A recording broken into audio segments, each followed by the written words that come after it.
as I mentioned, Andrew Twiggy Forrest addressed the National Party room today, and I am reliably informed it descended into a shambles. In fact, it ended up in a shouting match. Now, I'll try and confirm that tomorrow, but that's what the suggestion I'm getting from inside that room is.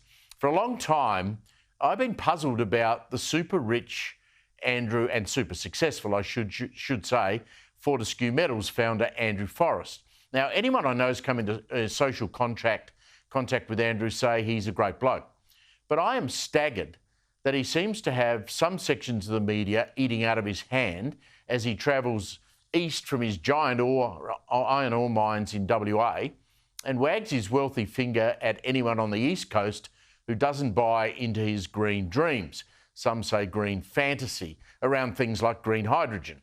Now, this is a man who has built his wealth by filling up ships with iron ore, selling that iron ore to China, who then turn it into steel.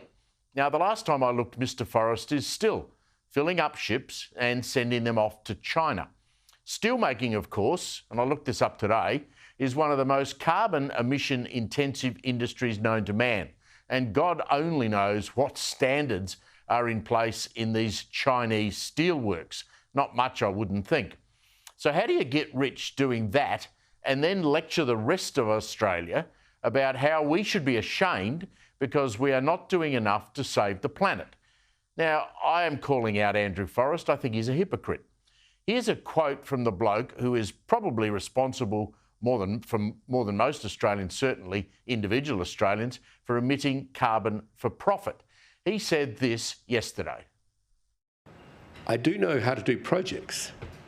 I do know the science. And I do know the economics. This misinformed, unscientific, uneconomic, plucked out of the air, thin air, bulldust of nuclear policies of politicians masquerading as leaders helps no one. Politicians who do whatever they can to scurry and scare up votes are just politicians. They are not political leaders. Bulldust, pretty strong words. Now, this outburst came on a day when Newspoll showed that a majority of us Australians, including, and I was even surprised by this, younger Australians, support a nuclear energy industry. So as I said, I am confused. We have a mining magnate pivotal to China's carbon emissions that go unchallenged, lecturing the rest of us about green energy and slamming the door on the huge opportunity that nuclear power offers to meet Australia's energy needs.